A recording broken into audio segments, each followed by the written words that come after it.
I'm Rosemary, and I have a motherfucking baby. Hi, everyone. Welcome back to Half a Clue Movie Review. I'm Blake. I'm Ron. Hello. I'm Jason. And I'm Miles. I spoiled it once again. This is the second week in a row that I've spoiled the film in the intro. But Jason, it's your week. Martin Brisby over here. He actually does get a pick every now and then. What horror movie would you like to talk for week 4 of Spooky Month? We're talking about Rosemary's Baby. Who would have thought? Yeah. Yeah. And why did you pick this movie, Mr. Jason? Simply because I've never seen it before. And I wanted to watch it, so I figured. Who here has seen this movie prior? I don't think any of us have. Yeah. I've never seen it. I'd expect you to have seen it, Ron. That seems like something you would have already watched. It's always been like up there near the top of my list of like, because everyone always talks about it. It's like everyone references it and as like a super influential horror film. So You're a bigger Roman Polanski guy than I am, for sure. well, I've seen The Pianist. That was probably the first one I saw. Chinatown is one of my favorite movies. Chinatown's great. It's so good. Yeah, people get mad at me that I really haven't watched that many Roman Polanski movies. Oh my god. Weirdly, up until watching this, the only Roman Polanski movie I'd saw was the Ghost Writer, starring Ewan McGregor. Not the Ghost Rider, the Ghost Writer, the political thriller with Ewan McGregor. And I remember really liking it. It's been a while since I've seen it, though. Yeah, I saw that as well. I don't remember like anything about it. Yeah, I've never seen Chinatown. I've never seen Rosemary's Baby until now. What's the other really big one? Oh, The Pianist. Miles, are you familiar with Roman Polanski? So I've seen Chinatown. This movie, Rosemary's Baby, it's been on my list for a long time, but I've got a very big list of movies that I need to watch sometime, but they aren't really like immediate need to watch, and that's kind of how this one fell. Yeah. You know? Well, I also saw Macbeth. I remember watching that in high school. Yeah. Is it good? It's okay. It seems like Why does every fucking director have to have a Macbeth, dude? It's like I think a lot of like old school directors in particular, they love like, you know, reaching back to Shakespeare, which understandable, you know. It's good, but I think the Coen brother, whichever one it was, I think it was Joel, his version, like the modern one, is probably my favorite version. That's like That was my with, favorite one. Yeah. What, So Denzel Washington? Yeah. And It's so what's good. her name? Who played Lady Macbeth? It's what's her name? Frances McDormand. Yeah, I really like her. Fantastic. It feels like they really tried very hard to make a definitive adaptation that was like worthy of being shown Yeah. in a classroom, like alongside the book That's like the original play. that's not a Coen Brothers movie, right? No, it's Just- one of the. It's a Coen brother. One of them. I forget movie. which one it is. Interesting. It's either Ethan or Joel. But Well, I would yeah. imagine. Anyway, But anyways, what did you guys think about this movie? Since I guess this is the first time I think in a long time that we're all talking about a movie that we all collectively haven't seen. So well, do you want me to jump to the history really quick and then we can? Sure, let's go for it. nerd. Okay, well, let's do some history. All right. Let's learn, everyone. 1968, Roman Polanski's realism horror film, Rosemary's Baby, is an adaptation of 1967's best-selling novel of the same name. Another landmark horror film, from its guerrilla street marketing campaign to its modernist approach to the genre, Rosemary's Baby set the stage for countless other films to follow. The first of Roman Polanski's American productions, after a string of success in Poland, which I do really actually want to go back and watch some of his earlier Polish films, because apparently they were good things. There's like at least 3 of them. He was a little controversial. Sounds cool. He's a controversial figure. Yeah, he is for all the wrong reasons. He wanted a realistic approach that is realized through bright color palette, bright lighting, long tracking shots, and with little to no showing of supernatural elements. Rosemary's Baby was a massive success in its time, ranking in $33 million on its $3 million budget. It ranked number 7 in the box office that year. Box office. Just behind Planet of the Apes, which was crazy. And also the same year as 2001, which was number 2, I believe. So, yeah. It was a strong year. What was number 1? Oh shit, I don't know. It was like, Sorry. hold on. No, it's good. I should know this. If you're a real film fan, It was Funny Girl. Funny Girl. Never What is heard Funny of it. Girl? So- Holy shit, that's Funny crazy. Girl. I think that's some This beat good- 2001 and Rosemary's Baby. Yeah. It was let's see, Funny Girl, written, directed by someone. God, what is it? Oh, this is like the worst website ever. So like, look at this. It's like no information on it at all. I don't know. Funny Girl. Yeah. Can I ask you a Barbara question? Streisand. That makes Omar sense. Sharif. She was very big back Directed then. by William Wyler. Oh, That name sounds familiar. yeah. Though Barbara Streisand not was Barbara Streisand. really big though. I'm saying at the William time. Wyler. No, I know. Can I ask you a question, Ronald? What? What was the guerrilla street marketing? Oh, so that's so cool. Okay, so Did they have a gorilla suit they had a with like gorilla. a sign for it? They had a gorilla spinning a sign. exactly. They were the first street sign spinners. He was like Rosemary. They put it in Planet of the Apes. The apes are sitting watching Rosemary's Baby. No, it was so the studio was basically like, we don't know how to advertise this film. What the fuck do we do with this? The marketing guy, I can't remember his name. I should probably know, but he basically was like, I got an idea. Just let me run with it, and we'll see what happens. His whole thing was they put black billboards all over the place, and all of it was just white text that said, "Pray for Rosemary's Baby." That was it. No poster, nothing else. That's pretty cool. Yeah, and everyone was like very enticed. They're like, "Who the hell is Rosemary? What's up with their baby?"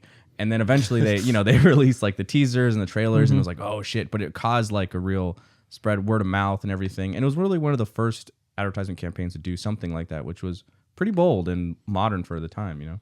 That is pretty cool. I think like the modern version of that would be like fucking whatchamacallit, right? That found footage monster movie. What am I thinking of? Cloverfield? Yeah. Oh, they also dude. did some crazy marketing. Yeah, the teaser was like in front of Transformers, so every person saw it, and it was just you had no idea what the hell the movie was really going to be about. Very cool. Yeah. Not even a title. Yeah, I think that probably the biggest one, I think it's like similar to it, is Blair Witch, where Yeah, they just yeah, yeah. released like missing posters and shit for the main cast and everything, and people thought they were actually missing, which is crazy. One going on right now is Smile 2. Oh yeah, Smile has had like a kind of a weird one too. Do they? I've just seen normal. I didn't even know that there was a They first have, one. Yeah, to they be have honest. people show up to like really huge events, and all they do is just sit and smile at the camera. Like they had people behind home plate at the Dodger game the other night, and it was really funny because they were supposed to just be in character, just smiling. Yeah.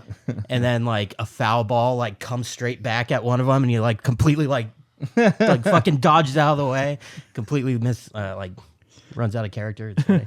Nice. I mean, you would dodge too. I don't want. Well, to yeah, but it's just, they're I would- supposed I to would be do these my like job evil and take it. beings, smiling. yeah. I would do then my job you and just- take the hit. Yeah, that would be real devotion. Well, yeah. Also, you're completely safe behind home plate. Like, Oh yeah, they got the net and Netting. stuff. Yeah. Yeah. See? Another similar one to Blair Witch was a Cannibal Holocaust. It was like the exploitation found like really like the original found footage movie, like horror film, where the same thing, the cast and the crew, they went into hiding because in the movie they make it seem like they were all killed and stuff. And it's like, and for a while I think the director got in trouble. Yeah, you got they we're actually investigating him. Yeah, they were like, "Did you actually kill these people?" Like thought it was like a snuff Wait, film. really? Yeah, it was Oh, pretty shit. wild. Anyways, so I guess we'll start with Miles. What did you think of this feature film? It was all right. I mean, no, I actually I enjoyed this movie. I think that it brought a lot to the table. I mean, was this the original kind of like Satanist type horror film where they kind of brought in that idea of satanic cults and things like that, or was that something that was already popping around in the realm of horror? I'm not sure, but it seemed like they did a good job kind of introducing just like a creepy group of people doing witchcraft and stuff. It was definitely the first big one that like brought that like to the forefront of horror, I'll say, because following this there was like quite a few films that like really took after it, like Wicker Man, The Exorcist. Exorcist, yeah. And Exorcist, like you can see a lot of influence there where it's very realistic for the most part until you really get to that like final act, but it's played very straight. Like she goes to the doctor and everything. It's the same thing. Like it's almost like a medical horror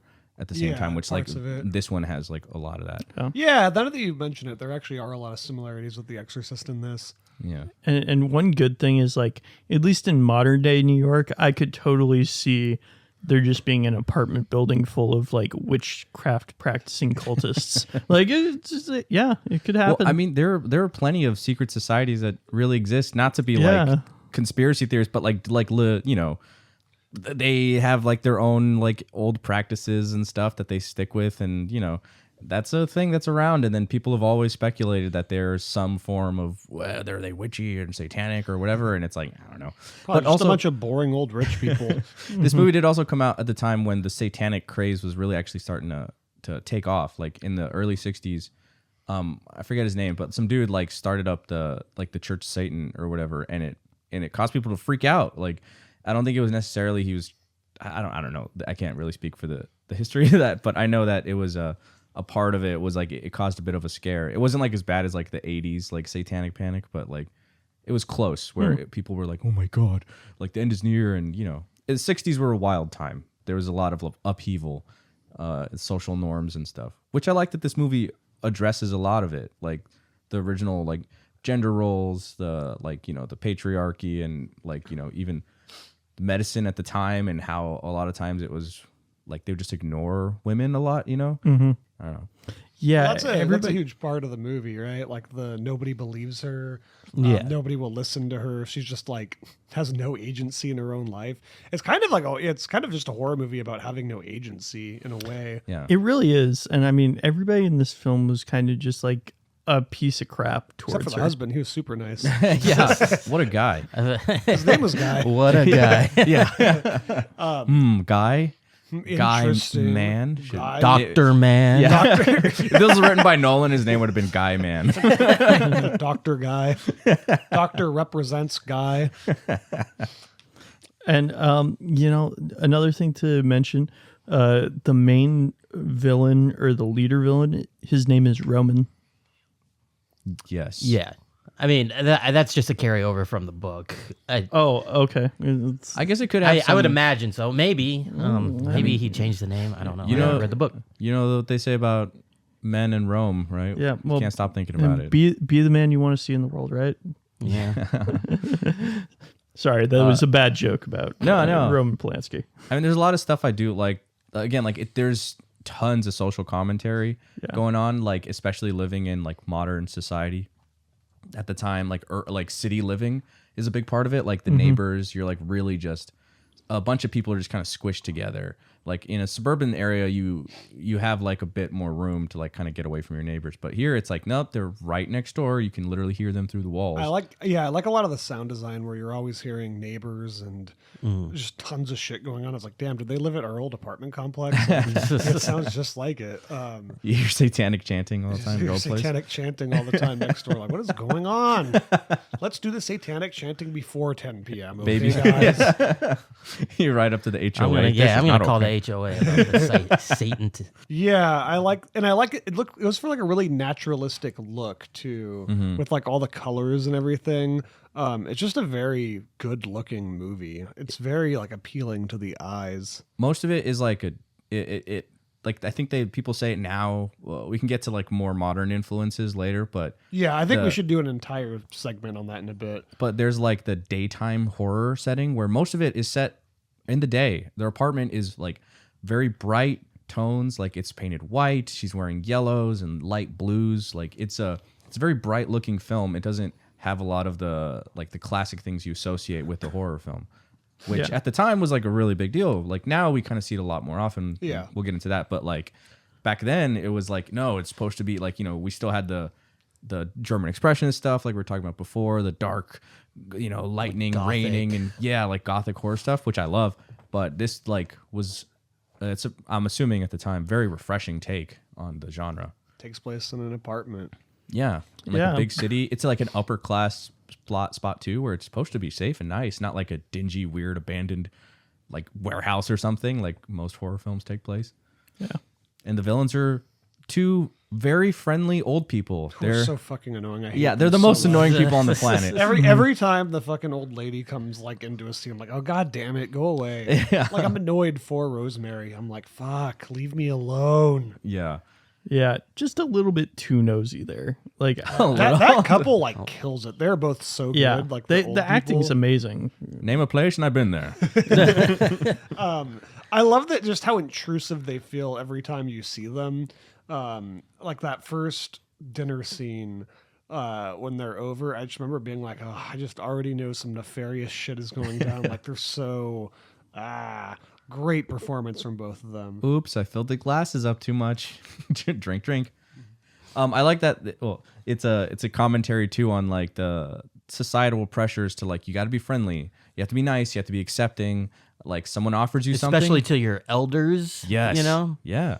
It's like you got to accept it. Well, someone offered you this to drink. The polite thing to do is to take it, even if you don't want to. Especially at the time. Again, it was like right after the 50s, like that whole like nuclear family thing where it's just like, yeah, you got to smile and nod. The horrors of if you go to your neighbor's house, you have to wear a suit for some reason. Yeah. I mean, that's just kind of how it to was eat their back in the chocolate day. mouse. No, like Moose. everybody wore suits back then. Yeah. You know, it's No, nowadays. that was a horror movie. Could you imagine if every time I came over here, I had to wear a full suit? It'd be awful. Yeah. Then I wouldn't get to see you, running around in your boxers all the time. Or your pizza pants. Yeah. Pizza pants. We're both wearing pizza pants. Yep. Blake and I matching pizza pants. We they're do. they're super comfy. They so are it's- super comfy. Yeah. I think one of my favorite scenes is when it's after the dinner date and everything. She's kind of hungover. She goes back home. She's kind of has her first time we really see her by herself.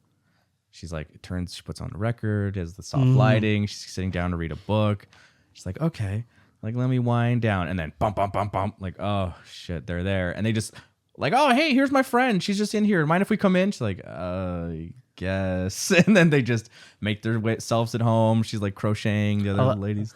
I love how one of them literally sits on her book that she was going to read. Oh, Just yeah. like, fuck your book. Like, not even caring. Like, yeah. Yeah, just totally intrusive. And we've all had those people that kind of push themselves into your life, and you don't want to be mean. I've or got rude. that I've got person. 3 of them sitting right next to me. I am that person. And it's like, you don't want Well, of to. course I know him. It's me.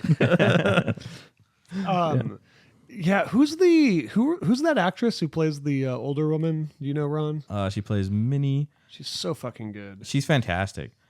Oh, and like, dude, her name, Ruth Gordon. Ruth Gordon. What else has she been in? Oh, Harold and Maude. She played Maude. Oh, Okay. Yeah, like Every Which Way But Loose. A lot of like, films from the 60s, of course, and earlier. But no, she's great. And I think the costuming like they do for her and for both of them, both of the Castavetes is so good. Like it's really like they have tons of like clashing patterns, and like they're very loud. Her makeup is like really caked on. Like they really just turn up their obnoxiousness so much more. Even their haircuts. Like, if you look at the Roman's Yeah. haircut, it's like very weird. It looks like a mix between like a bowl cut and like just like using a razor to shave it. Like even the first Yeah. time we see him, he's wearing like a bright pink plaid suit. Like it's loud, and they're just like everything about them is abrasive almost. They're like And- this like dominating force. yeah. By not even trying. And they're also a little bit strange, just all Oh, around. Yeah, like, but What makes you say that, Miles? I don't know everything about them. I mean, mostly it's probably because they live in New York, just New Yorkers in general. But I don't know. It's like you just get a very creepy vibe throughout the whole movie about these people. Like, just something's not right even before you know that they are, the villains. They're just kind of off-putting. You guys want to Ask- talk? Oh, Sorry, what were you going to say? I was going to ask about Guy. Oh, because I was going to ask a plot question. Okay. And it is about Guy, actually, so maybe we're about to talk about the same thing. Oh. How do the old couple charm Guy? Why does he turn on Rosemary? Like, is there an implied scene? Is there something I'm missing? Success. Because, Yes. that was my thought. Because, right, like, once he's with them, then he starts, like, the other guy goes blind. Yeah. He gets, like, this big break in his career. Mm-hmm. But did he make a deal? It's kind of left unopen. Well, I think that first dinner scene, like once they show Rosemary and she's washing dishes with Minnie, they go back into the living room where they're both smoking cigars, and Guy is like fully like leaned over and listening to Roman as he's telling him something. So I assume he's telling him like, hey man, like if you want, like I could get you a big break. Like I could, help you in this or that, whatever. And then he'd be like, oh my God. Cause he's a desperate youngish actor who's like, aspiring or whatever. So I'm assuming he like offered him some kind of like big break thing, like, you know, some kind of like, you know, an enticing. And all it costs is the devil has to impregnate your wife. Well, I don't think he probably built to that, right? He was like, yeah. So you don't start with that. He was like, hey, look, just get me, because I think he said he stole the other guy's glove or something. Mm-hmm. He was like, just give me something of his or whatever, and I'll make sure that you have your big break. And he's like, okay. And I'm sure he told them stories of like other people he's helped to succeed and whatever, and all the people he knows, because he's a rich socialite in New York, so he probably has tons of connections. I assume he like laid it out to be like fairly reasonable. And then I'm sure being like, because he goes back almost the next day, right, to like go talk to them. I'm sure he laid it on thick again and like probably told them a little bit more, like, hey, so that worked, right? After he saw that it actually got him some success, you know. I did think it was kind of creepy when they first go over for that dinner scene, that he just seems to know like Guy's entire career. Yeah. Right? Yeah. And it's like, okay, I mean, like they didn't have the access to the internet like that information, that's not necessarily like easy to get unless you're directly told. So yeah, it was, especially like, for like a smaller actor. pretty like, unknown actor. who did commercials and like some stage shows, and it's like, dude, like, wait, this guy's seen your stage shows? Like he knows this stuff? Like kind of weird. Yeah. He seemed to have a very intimate knowledge of them, and even Minnie starts like really digging into Rosemary's like history and everything, and she's like, oh, you have any kids? Planning about having kids? Does your family have kids? Yeah, just like, is she first? She's like, yeah, I'm fertile. It's like, yeah, okay, perfect. What did you think of the movie, Jason? I guess we kind of got off track, but we should circle back around on that stuff. I obviously really liked it. Why? Why? Explain yourself. I mean, we've been talking about it for a while, so like a lot of the things we've already said. But I do really like, as Ron said, just about the setting. Like it really doesn't feel like a horrific place. But if you think about it, urban apartment living kind of is a nightmare. You really are just trapped and surrounded by people. And if those people just happen to be weird old Satanists, you're going to have a bad time. And that's this movie. Yeah. The horror of neighbors. It's like you really can't pick your neighbors. Usually. You're just like, oh, God. There's so many stories out there like every year of like, you know, of horrible neighbors like causing crazy distress, like people fighting and sometimes even killing each other. Like Guy has wild. a good time. Guy's doing great. By the end, he's like, "Hey, don't worry, we're moving to Hollywood. We're gonna live in the hills. Like, we'll have another baby. We'll have tons of other babies. Yeah, he's like, we're set." I guess we should talk about Guy in particular because he is a very interesting character. I like piece of shit. He is such a the piece of worst shit. person in the entire movie. So he starts off just immediately like enticed by the idea of like, you know, success and everything. And that's really his big motivating factor. He's totally selfish. Doesn't give a shit about Rosemary, really. He's just like willing to sell her to the literal devil so that he can like have a successful career. I think he's very important for the time too. I mean, especially there's the scene where she's drugged and he rapes her. And he even tries to pass it off as like, oh, sorry, honey. He says, I don't want to miss baby night. Yeah.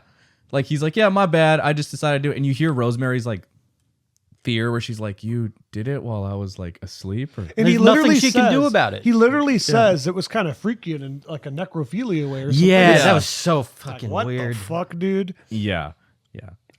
He's kind of like in a way, Guy is almost like the main villain of the movie when you think about it, right? He's the one who's, it's like I said, this movie a lot of the time feels like the fear of having no agency, and Guy is kind of the reason for all of it because he's always just calling the shots. He's always subtly like manipulating her. You jokingly said this is like gaslighting the movie, and that's all Guy does the whole movie. But I mean, he's also the one that gets the item from her friend, or what's his name? Hutch? Hutch. Yeah. You know, he basically resulted in one guy going blind and one guy dying after he was in a coma. Yeah. You know, like he's the one who did the legwork on like all the fucked up shit that happened in this movie. Without him, there wouldn't have been an Yeah, evil he organization feels like plot. one of the main villain to me, kind of. Oh, for real. It's because the Cassavetes or whatever, they're the weirdo, creepy Satanist neighbors or whatever, but they were strangers. Guy was her husband. The idea like being betrayed by the person who is supposed to be like the closest to you, who's supposed to be like your partner and everything, Yeah. is so terrifying that person that you trust so much is just going to be the person that hands you over to Satan. I like the way he like doesn't even seem to like think it's that big of a deal too. Well, I think there is like some subtlety where like there's a lot of moments where I like that they shoot him in like partial shadows. There's like a few times where he's like standing and like you see his face is like nearly blocked off in shadow, or he's not even looking at Rosemary. Where she even addresses that at one point. She's like, why aren't you like looking at me? And he's like, what? No, I look at you. It's not a big deal. And it's like, no, it's clear that something is wrong. And so he's like, you see him like even at the final scene, at the moment when she goes to see the baby, like he's standing away in the corner. He's like covering his face. He's like, he doesn't want to like look at her. And then when he even sits down to talk to her, to tell her like, don't worry, we're gonna be all good. Like his face is partly in shadow. They kind of, I think he definitely lost a part of himself, not as much as Rosemary, but like definitely you can tell that he is affected, but it's more like subtle and kind of, which I think is nice. It's Yeah, or like even like when the guy goes blind and he gets the part, he does seem like genuinely conflicted about it. Yeah.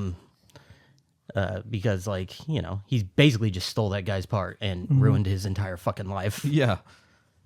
There's like, but I think he's a good archetype for that like type of husband at the time. Like again, like he plays it off like, oh, it's the marital rape thing, which back then there was a lot of people, and unfortunately even now sometimes people are like, yeah, no, that's he gets what he wants. It's his wife, he can sleep with her. A husband can't rape his wife, and obviously we know that's not to be true. Yeah, It's a it's terrible really fucked thing. up. Like that whole sequence right there, I was like, holy shit, this was in a movie in the 60s? Yeah, I was thinking that too. I was like, this is Yeah. pretty like extreme. I mean, it unfortunately is like just an awesome sequence though. It is, Yeah. but it was so the fucked whole up. like it just was, how it yeah. Visually? fluctuates between dream and reality. the colors in it. Yeah. You see Satan's fucking face. Yeah. Yeah. Quick question though. Like, do you guys think it was Guy, or do you think they actually like brought Satan in? I think they brought Satan in. I think think that it- was the point, is that they did bring Satan in. You see it, I think, because you kind of see from her POV that like Guy is the one that's like moving closer to her, and then you see like, because he like rakes his hand across her, and then it becomes like Satan's hand. So I think it's supposed to be that he's either possessed by her, or maybe she's perceiving him as like, oh, she's trying to perceive it as her husband, but when actually it is like the straight up demon Satan and stuff. But I don't know. It's like it's a little ambiguous, which I kind of like. It's hard Yeah. to tell. A lot of it she's is- tripping. Like, A lot of it is ambiguous. Like even the ending, you don't see the baby. no, Right. I love that. That I love that too. But like, could they have just deformed the baby with all the shit they were giving her, and it's like not really Satan, but they just kind of. I took it kind of know. literally, personally. Well, yeah, so did I. I believe that's what's going on. But I think you could make the argument that it's not necessarily supernatural. It's just a bunch of crazy fucking people. good. I mean, they could have just been poisoning, the other people that are like, like Hutch or his rival. Yeah. They could have just Yeah. somehow found a way. They're rich, powerful people. They could have figured out a way to like get them, like, I don't know, slip them some arsenic or something or whatever it is. It's practical. There's a lot of things though. Like I think her weird pregnancy, like right off the bat, when the doctor who's just like, don't worry about it. Don't read books. Don't like, Yeah. don't ask your friends about it. Every pregnancy is different. What's going to be weird for you is going to be totally like, it's going to be fine. Like, don't worry about it. It's like them trying to like suppress her and her concerns as much as possible. I feel like shows that it's like, they knew that this was going to be a fucked up pregnancy from the start. Yeah. Well, yeah, but they could have just been giving her shit, like, because the second she stops taking like the smoothie or whatever, Oh yeah. she begins to feel better, right? I don't know. I think it's interesting to ponder on these things. It honestly, that could be the case. It was a very weird situation all around. And I mean, Dr. Saperstein, he was like, Also, one of the total biggest dick. pieces of shit Yeah. in the movie, I think. Yeah. I hate that guy. Yeah. Well, towards the end of the movie, when she goes and she's like, "Oh, Dr. Hill, like, can you like help save me? Like, this shit's going on." And this guy, he's not involved with like the cult or anything. Yeah. And he like totally just disregards her and thinks that she's just like going crazy because like the baby stuff. Won't even like listen to her or try to help her. To be fair, she does kind of go off a crazy rant where it's Yeah. like, why is she telling this doctor? her gynecologist about this. Yeah, she's like, there's witches and they're poisoning me and they're all part of like a Satanist cult. And the doctor's like, okay. But it does really show again that same thing at the time where like it's an issue that women even still deal with today, where like a lot of time doctors don't trust a woman's intuition about these things. It was actually interesting. I was talking to my mom like recently, and she was telling me how I guess through a little personal, like my mom, she had a miscarriage a long time ago, and she was telling the doctor a lot, like, hey, like I'm having issues, like it feels like something is off, and they didn't believe her. And then after they found out, Terrible. no, after they found out what happened, they like basically told her, well, why didn't you do this or why didn't you do that? And they just put the blame on her. And she was like, what the fuck? And Yeah. that was the early 80s. So it was not that long ago, but that shit still happens. Like there are women who really suffer and deal a lot with like pains and stuff that people like, that's why they always, a lot of times women prefer like female doctors and shit, because they just have a different perspective and they usually are more attuned with what's normal and isn't for a woman. Than it's for a man, it's harder to have that perspective, really. Yeah. Yeah, absolutely. But also, it's just like I was trying to think of like who she could have possibly gone to like help her. But like if she went to the police wouldn't fucking believe her. This is the 60s, Yeah, if she went to a priest, maybe. But didn't they allude to the fact that the Pope was in on it? No, I Because think the Pope walked into the room during the orgy. I think that's her hallucinating the Pope, because they say that she was raised Catholic, right? Yeah. And like I think many people at a certain point she has a bit of a crisis of faith, right? Where she apparently wasn't like, she doesn't seem like she was, quote unquote, like a good Catholic or something. Mm-hmm. So she had because they had the flashback when she's speaking to the nun when she was like young and stuff. And so I think she's asking the Pope for forgiveness as she's being raped by Satan. And it's Gotcha. like, that's, I don't know, maybe subconsciously she's like, she realizes something horrible is going on and she's like trying to reach out to it. Because they do, in the background, they have like the Pope is visiting New York and everything. And so that's definitely in her head. But he was also in the city at the time. He That's what I'm was. saying. That's true. And they do criticize him. Was it Roman says something like, "Oh, you don't have to respect him or something just because he pretends to be holy." And it's like, oh, okay, which there's a lot of due criticism for the Catholic Church. Let's be honest. Let's get into that. Let's watch Dogma and then we'll do that. But no, I think to carry your point, Jason, like her having somebody to go to help for it, I think it also shows Guy showing a lot of those like classic abusive partner like tropes where they tend to isolate people. He tries to separate her from her friends. He like calls them like bitches and like he's He's like, those fucking bitches are being nosy. yeah, like That was by the way, that would seem as like, it was kind of funny almost, because it's like he's having like a temper tantrum. yeah, over something that is like, you're just like, why is he so upset at the idea of her talking to her friends? But that's what abusive partners do. They try to like separate you from your friends and your family just so that you don't have anywhere to turn to when shit really hits the fan. And that's like, it's so terrifying because it's like this poor girl. It's like, because you're like, who can she turn to? Her friend Hutch is dying and then dead like really quick. And her friends are like, you don't really see them except for that one time. And even then they have to like literally force Guy out of the room just so they can have a conversation with her about her pains. And they're like, whoa, like, yeah, go see a doctor, like a real doctor. You're clearly like not okay. And, yeah. I remember that. I like that scene that leads into it too, where she's like, we're having a party with people our age. Yeah. And our weird neighbors aren't invited. Like, It's nice because you get to, that's like not too long after she cuts her hair too. Yeah. So it feels like she's finally trying to push back. Yeah, she's trying to like gain a sense of control. And it's very satisfying because it's like the whole movie. And She's Kai just fucking hates her haircut. Yeah. He's always like, "You didn't pay for that, did you?" yeah. Everyone was shitting on her haircut. Every single person that saw her was just like, man, rough, dude. Like, Yeah. And I took her haircut as like her trying to like assert some control over her Yeah. own self. Yeah, for sure. Because everyone is like, nope, mine. What you're doing is wrong. You're stupid. And then they shit on her for it. stupid. Yeah, it's like she's the only one in that group that's not allowed to have an opinion about how she should be taking care of her baby. Exactly. And that's horrible. Yeah. And yeah, so it's like, I take her inviting her friends and the hair and everything is just like small little victories for her. But I don't know. I guess we could talk about the ending. Like, do you think she just gives in at the end? I don't know. I was going to ask you guys because it is left a little ambiguous, right? Yeah. I think she does. I did read a, You can I guess, yes, I can read, Blake. Interesting. I did read like developments. about the ending of the novel, and it gets a lot more into what happens after.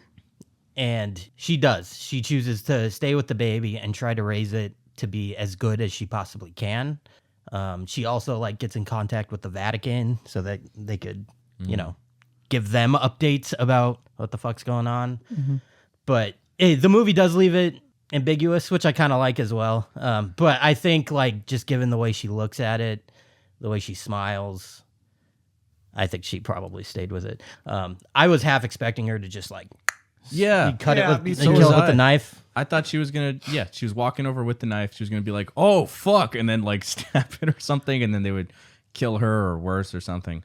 But yeah, that was, I don't know. It poses that really tough question of like, what do you do if you're a parent to a child that there's clearly something wrong with it. I don't know. Maybe that's weird. It's like not necessarily that, but like the idea of like, I don't know. An evil child. It's like evil the, child, yes. Like the Twilight Zone episode we watched. Yes. Yeah. Oh yeah. Where it's like A lot of kids deserve some killing. Just saying. This kid is a sociopath or literally the spawn of Satan. This kid's evil. What happens when like a parent is like a parent of like a serial killer or something? That's still your kid. It's like that must be insanely hard to like process that. Like, how do you even deal with those emotions? It's crazy. But she seems like she just decides to be the mother, and I think the optimistic idea would be that she tries to, at least in the movie, that she tries to like steer it in a good direction or something. But I don't know. I don't know if that's gonna necessarily It's the work. spawn of Satan. Yeah. Have you guys ever seen The Omen, the original Omen? No. It came out a few years after this. It's the same thing, kind of in the same vein of like Exorcist and this film. And it kind of works as like a sequel to this in a way, where there's this rich kid who is like the Antichrist who's born, and the parents are struggling with that idea of like, oh shit, my kid is pure evil. How do I approach this? And then, so I think that would be a great follow up to watch this movie. Like if you're gonna watch like a double feature. It is also very creepy and off-putting, and you get to actually see the kid who just mostly looks like a normal kid, but he obviously is like, there's something wrong with him. That one. And there's also The Good Son, which I've never seen, but I've also heard is very good. It's a similar idea too, of like, there's something wrong with your child, and how do you approach that, or how do you process it at all? It's like, it's a terrifying idea. This movie's not great for young parents, I think. Or maybe it is, Yeah. There's also that Superman one where they have the evil Superman baby. That movie sucks. What movie is that? I was excited for it. I didn't see Oh, it because I Brightburn. heard bad things. Yeah, but it wasn't Brightburn. that good. No, that one sucks because they take the cop out of where it's like, it wasn't a kid that is like slowly becoming evil, or is maybe just evil. He's just evil because he's evil. Like Yeah, it's like a supernatural force is like forcing him to be evil. Kind of. He gets like possessed by like a meteor or some Yeah. shit like that. I forget. And then it's like, oh, now he's evil. And it's like, oh, well, that kind of takes all the nuance out of this, really. It's just like, I don't know. It's like, even with the, like, The Omen, it's like I don't know, you imagine that he's not just straight up like, I don't know, he's not like eating the dogs or something. Like, it's just like, you slowly see things happening around him and what he's doing. And it's like, oh, fuck, like there's something You're wrong making me here. want to watch that. That sounds interesting. It's pretty cool. It has one of the lines I quote pretty often, which is like, "This is all for you, Damien. This is all for you." And then like someone hangs himself. It's a good movie. Spoiler alert. Spoilers. I'll have to watch it sometime. Maybe next year when we watch Halloween movies again. Okay, what's that? What are Oh, you think it ends at the end of Halloween, Miles? I'm hoping. This is now a horror movie podcast, Miles. This is a horror podcast. Buckle up. Half a Clue horror review. New knee branding. Oh. I'm Rosemary, and I have a motherfucking baby. I don't know. I don't got too many more That's my thoughts about favorite this line. movie. But Remember she that? never says that. Yeah, she does. At the end, when she like opens up and looks at her Satan baby, she's like, "I'm Rosemary, and here's my motherfucking Satan baby." And I was like, "Whoa, cool." Crash title card. Oh, question for you guys. What I've done starts playing. So, what do you guys think of them choosing not to show the baby? It's a great idea. Yeah. It's all in your head. You get to. I mean, they do kind of flash. There is a the flash. eyes. Is that the baby or is that Satan? I think because that- that looked like a fucking I thought they were just man flashing demon back face, to not a baby Satan. demon face. I think that they flash to the night that she was like Yeah. assaulted and stuff. Yeah. Yeah, that's what I was thinking. But I like towards the end there, I was like, oh no, they're gonna show it because they were kind of like panning in, and then it just hard cuts, and I thought that was a great way to end it right there. And to be honest, you could say that was all a dream sequence right there. In her head about like the what do you call it? Like Satan actually being there, Postpartum. right? And prepartum. Oh, what the fuck's that? Yeah, they're just like gaslighting the shit out of her. But, they kind of forego having definitive supernatural elements in this movie.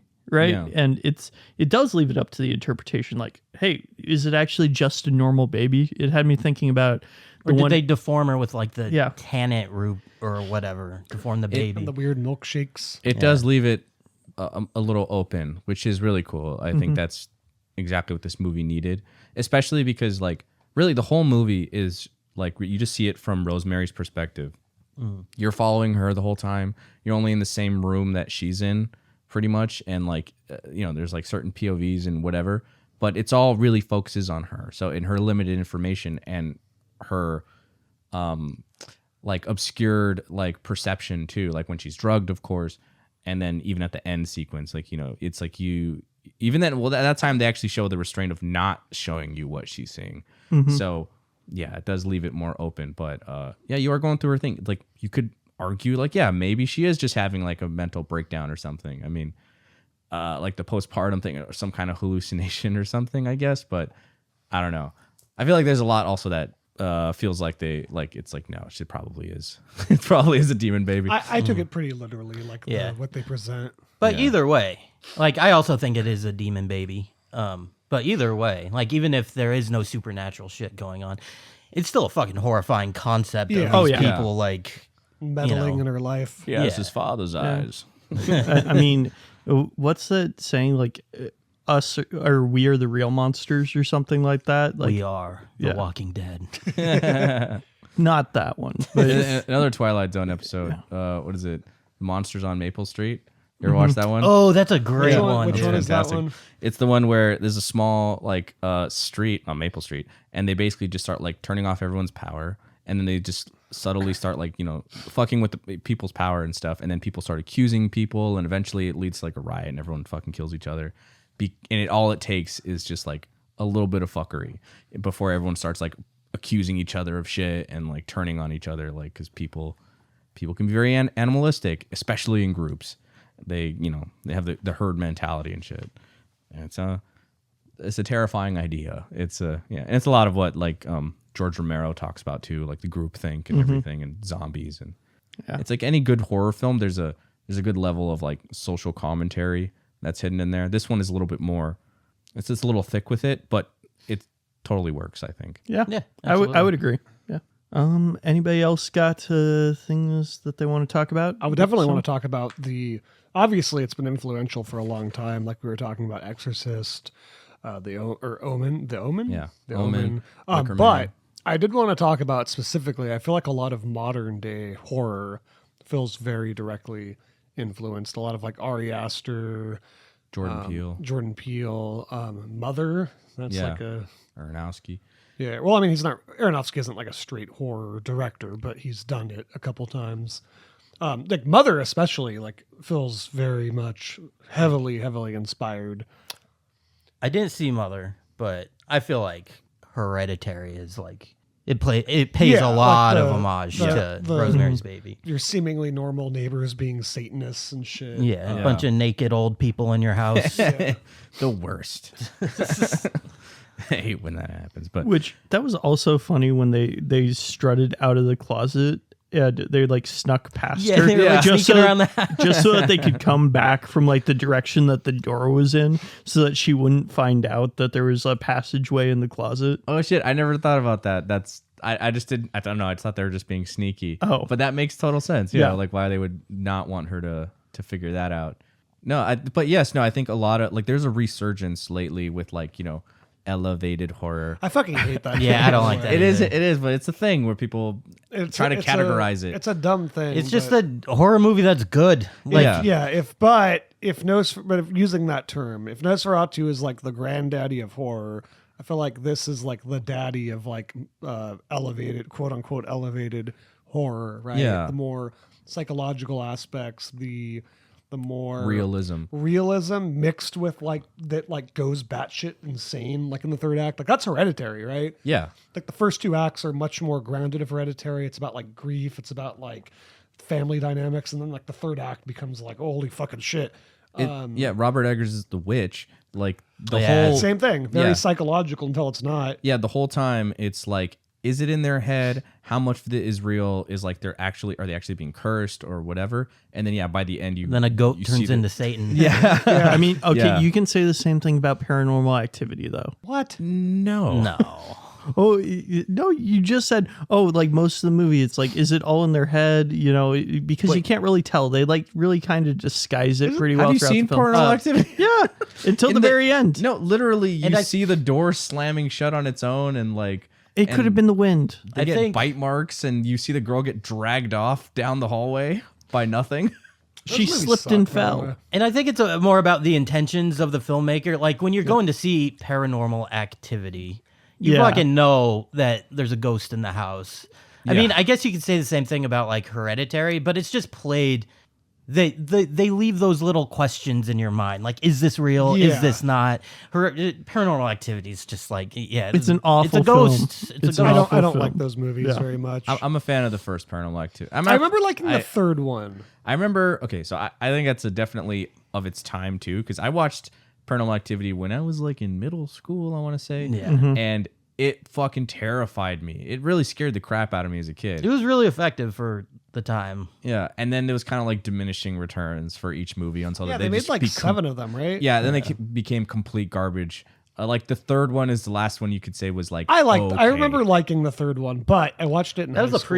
prequel, right? Yeah, Yes, it's the little girls like it's like a prequel sequel thing. because it's the two girls from both movies. It's like supposed to be them as like little girls, and they're hanging out with like a demon the whole movie. Yeah, it's actually not bad. Even the sequel one where it's like the family, or the sequel one is actually also a prequel too, and it has a baby in it. Hey. I just remember there's one where like the Rosemary's grandma is like a witch and is like That's causing all this shit. Probably Is that the third 4? one. There's the fourth one too, which I never was watched like it. the marked one. It's bad. Or no, there's Ghost Universe. The marked God. ones is fucking awful, oh, dude. it's the marked terrible. ones. Yeah. But Man, we're what- really. what- I what know, the hold hell on, are we wait. talking It's about? fine, it's Because we're Paranormal talking about Activity? elevated horror. Yeah. that is not elevated. horror. But no, yeah, it's like we really circled back around where I think a lot of those directors that like They take a grew lot of up influence. watching that. Yeah, like they want to bring those elements back into it, and it is nice because the 70s, like the early 70s, were like influenced a lot by movies like Rosemary's Baby and those like first wave, and then like they really turned hard into like slasher films for movies like Prom Night and like Halloween and all those other things that like again changed everything again. And that's where they rode that all the way to the 80s. 80s was like peak, like everything is fucking slasher. Like the giallo movement was like 70s too, and then 90s was like that postmodern-ish like commentary on it. Early there's more supernatural shit that was like way more straightforward and like elaborate. Watch 13 Ghosts. It's pretty good. And then, I don't know. But yeah, no, now it's like we're kind of circling back. So who knows? We might, like, Terrifier's doing very well. Yeah, I kind of want to watch that. I've never seen it. I tried watching the first one, and like, I hear the don't first know. one's the worst one. I couldn't get through it. I watched like the first 15 minutes. I was like, this is fucking dumb. And I just didn't want to watch it. The new one's a Christmas movie, right? I might eat People- my words. I don't know. People seem to think that 2 is really good, and obviously 3 as well. But they do like omit that I'm sure they're all the first awful. one's not that good. I just don't really care. It's it not my seems style, like but it just I wanna seems check like it out. gore, like a gore fest, Yeah. which is fine. It But can be cool. You know, Saw's, the first Saw's like, I like my horror to good. be elevated, guys. I mean, the first Saw movie isn't like super over the top gory. Actually. no, it's not. Yeah. No, it's actually really restrained. Yeah. It was a the good whole movie. thing with Saw, like, oh, these guys couldn't really afford to have a Yeah. set, so they basically were like, oh, well, just figure out something we can shoot in Yeah. one room, and that's kind of like where they came up with the whole concept It's for it. James Wan, Yeah. right? Yeah. That was like Yeah. one of his first movies. He turned down Freddy versus Jason to do Saw. Good for Good him. choice. Great choice, actually. Yeah. It's so yeah, we're getting that again. We're like, I think directors like Jordan Peele are taking those ideas and like really running with them and pushing them to new grounds, you know, still talking about like society and still like, Yeah. you know, having the social commentary, which I know some people don't like.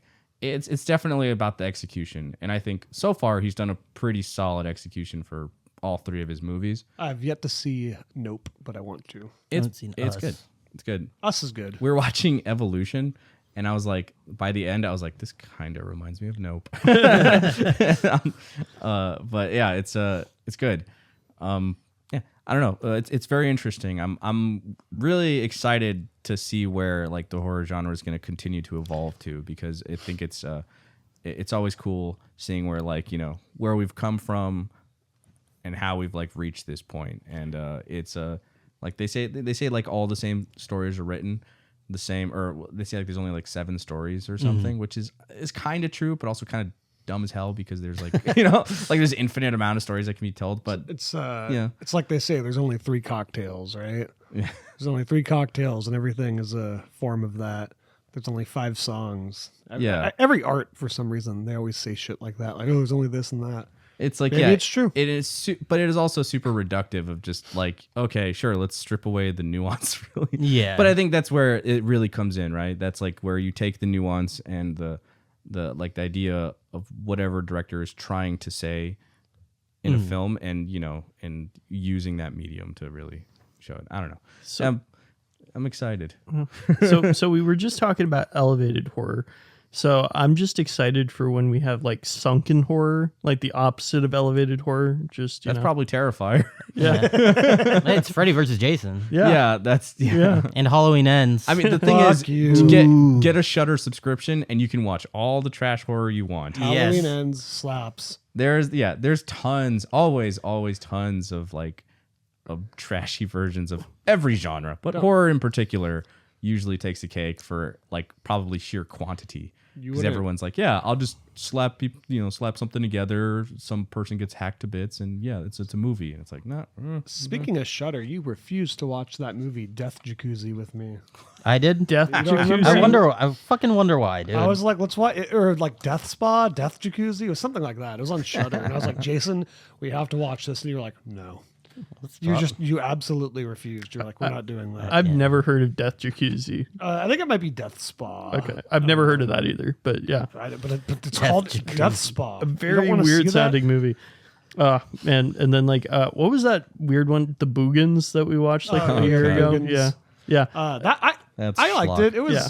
wasn't great, but That was a very by the numbers horror movie. why did you want to watch that? I don't know. You don't even like horror movies. It looked weird and it had a funny name. The Boogans. That is a really funny name. Yeah. So, unless anybody has... Who made that noise? Unless anybody has something else they'd like to say. You guys want to talk about what we've been watching? Sure. Miles, you start. What have you been watching? So I watched The Princess Diaries. Yeah, Friday night. That's elevated horror. Yeah. No, it was another one of those movies where I was just like joking about it, and I was like, you know what? Yeah, I'll watch The Princess Diaries. Like, I have to confirm sometimes that these older movies are like what I remember them as, you know? But yeah. Does it hold up? I think it actually holds up, and it's better than I remembered slightly. It's still corny as shit, but it's, you know, I feel like they actually they tried really hard to tell the story. Yeah. You broke my brush. Yeah. A lot of good gags and jokes. Very dumb, very kids movie type film. But yeah. I always remember it fondly. It's got a lot of like dumb little jokes, but it's also very sweet. Well, it's not a bad movie. It's just like it's dumb, it's corny, it's goofy, but it's an enjoyable watch. And then Jason, do you want to talk about what we watched last night? Sure. I was going to bring up a different movie I watched this week. okay. But me and Miles did watch, and Ron caught the last half of Evolution. Evolution. It's just fun. It's fun, silly action comedy. Yeah. I love David Duchovny. Mm-hmm. It's a good movie. Haven't seen it since I was like 9 years old. So Same. I really like the monster design in it. I feel like they did a fantastic job with that. I didn't realize that Phil Tippett was the one who did all the designs for the different aliens. But it makes sense. You know, they were all very solid. And we watched after that, we watched a little like extra on how they did like the CGI and stuff, and it's actually like pretty impressive. The CGI that they did, like, it didn't look bad for the majority of the movie. There was a couple scenes where it was bad, but near the end, once the monsters started getting bigger, it started to look a little dated. But early on, I think it looked really fucking good for its time. Mm-hmm. Definitely. But I also watched Late Night with the Devil. Oh, I like that movie. yeah, I've heard a lot of people raving about it. It's good. It's good. I don't think I like it as much as Blake does. I feel like the third act kind of goes off the rails. That's funny. I really like the third act. It feels like it just happens, because the first two acts, I really like it. I really like the way it's paced, and I like how there's, again, doubt sewed into like everything that happens on the set. For those of you who don't know, it's a 70s like late night TV show and it's the Halloween episode. So it's filmed exactly like you would think like a late night TV show would be filmed. And like all these spooky things start happening, and they have that one character who's a magician, who's my favorite character in the movie, but he does the thing where he has a check. He's like, if you could prove to me or do something supernatural, I will give you $100,000. And so he's there the whole time, like sowing doubt into like everything that's happened. And I really like that aspect of the movie. And then like the third act just kind of happens, and everything gets fucking like crazy, like out of nowhere, which I didn't really like, but I would also still recommend it. I think it's I like a good the watch. I like the last act of that movie. If I had one complaint about that movie, is I wish it had like a shittier quality to kind of like give it more. Yeah, of if it had a little more like film grain. Yeah, like, because I like the effort to shoot it like a 70s talk show, but part of my brain just keeps going, this looks way too HD. Yeah, this looks like This looks like they shot this yesterday, which they did. But really good. Other than that, I liked it. I probably should buy that on Blu-ray, And- perhaps. I also didn't like, this is not really a spoiler, but near the end, it like throws that out the window. Like there's like the end sequence where it's no longer shot. I in think that that's way. okay though, because what bothers me more is they do the cuts where he walks off set and then it feels like it's just being shot normally. The excuse they use is It's that like a behind the scenes thing that they're filming. but it doesn't fucking look like it is at all. Like it just looks like regular shots. Like I think it'd have been cool if like they were following him and like he's like a little bit out of frame and it's not like perfectly. So that really bothers me. See the scene you're talking about when it straight up just becomes a movie for like 20 minutes. I like that, and I think that they like earn that, and it works. I don't like the fake behind the scenes stuff because I'm just like, looks like a fucking movie to me. But I like that movie. You should watch Fair. it, That's fair. Ronald. You would like it. Yeah. Yeah, it's on my list. Yeah, I really like the main actor. I can't remember his name right now. David Polka Dot Man. Yeah, Dude, that dude's great in everything. Yeah, he is.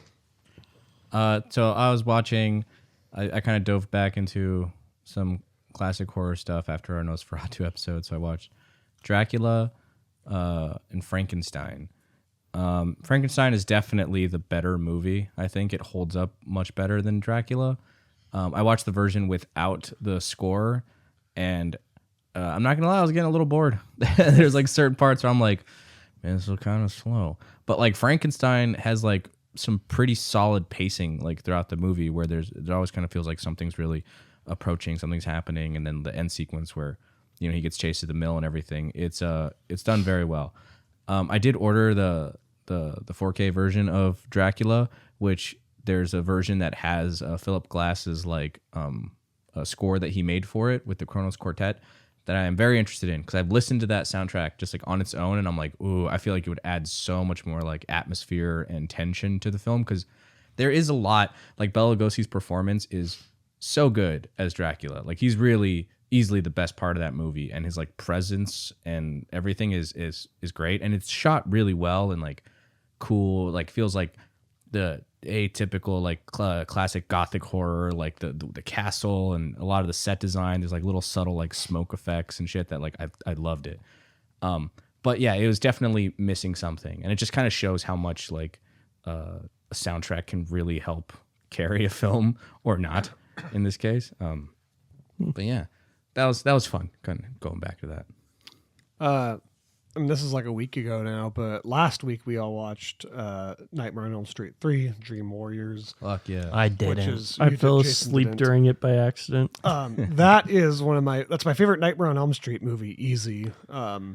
It's fucking dope. It's got like the best set design in that series. Like the dream sequences are like crazy looking. There's a lot of like interesting kills. Like the one I always like to reference is the Puppet Master one, where he rips his like tendons and veins out and Yes. is like controlling him like a puppet. Wake up. Yeah. Yeah. And of course, maybe the best line of cinematic history is in that movie. It's your big break. Prime time, bitch. That might be the best line of cinematic history. I've also been continuing my watch of BoJack Horseman. I am on season 4, which I would like to say, I remember when I was watching BoJack as it was airing, this was my least favorite season initially, but rewatching it, it's really good. I really like it. Which season is it? That's the Hollyhock and mom one. Oh, It's when Hollyhock and his mom is living with him. yeah. That was my that's- least It's a very favorite, too. dark season. You should rewatch it because I do think I think the reason it maybe stands out is because it feels the most aimless, right? But it's not. It's just doing kind of its own thing. Because every season of BoJack is very, very like, there's always a clear plot going with him. He's always wrapped up in something. And in that season, he really isn't, which is why I think it stands out.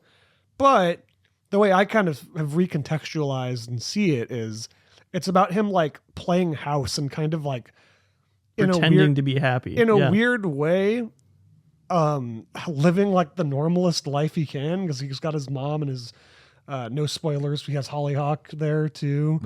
So it's like, I don't know, it's an interesting season in retrospect. Is that the season where we get to see his mom's like backstory? Yes, which is incredible. That was my favorite part of that season. I remember for sure, and that's like Time's Arrow is the name of that episode. it's the one.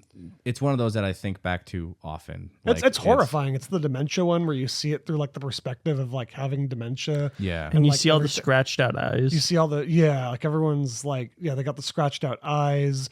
There's like the blank spaces like in her like perception. And things that like one of the things I really liked that I didn't even realize until this watch was, do you remember the episode? It's I think it won an Emmy. It's Stupid Piece of Shit. It's the one where he has like the monologue yeah. about his anxiety. He's like, he wakes up every morning. It's like, get up, you stupid piece of shit. In that episode, I don't know if you recall, I always liked this moment, but I didn't realize this really cool thing about it.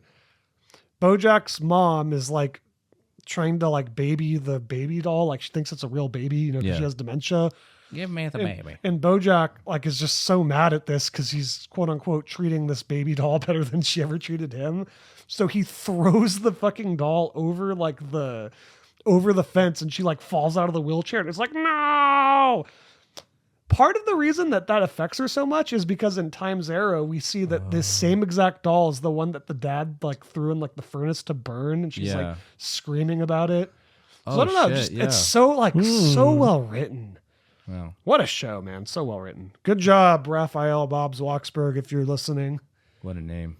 Yeah, what a name. Good job picking your name too. Like, man, you really got born with the best name. But yeah, that's what I've been watching. Nice. So we actually have a half a clue first right now. We thought, we could do 4 horror movies and that would be perfectly acceptable. That bitch shit.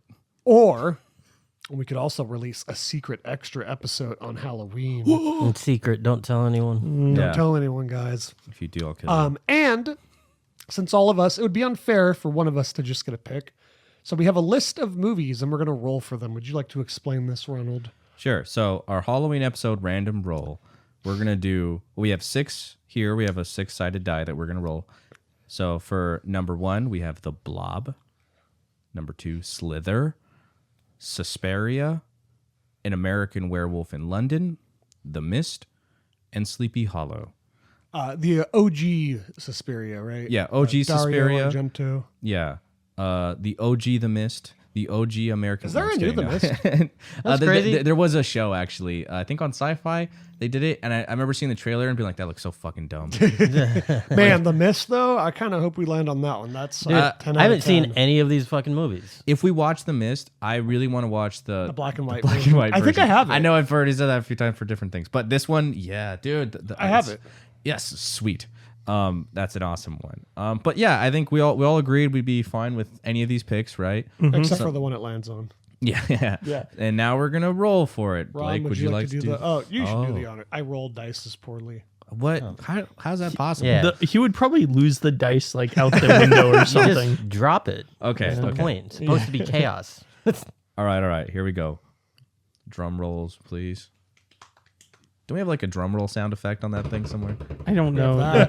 Put it in post. And number 5, The Mist. Oh, fuck yeah. Fuck yeah. Rigged. Rigged, I tell you. Fuck yeah. I love The Mist. I'm so excited. All right. Okay, cool. Yeah, I'm excited too. That's a fun one to talk about. And especially it's because lost in a grocery store. Yeah, it's been so foggy out here too that it naturally comes up every time.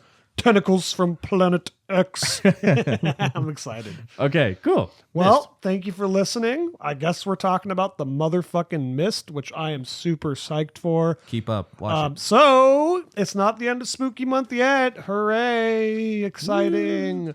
Watch The Mist and we can all join in together. Thank you so much for listening. I'm Rosemary and I have a motherfucking baby. Bye. Bye. Right.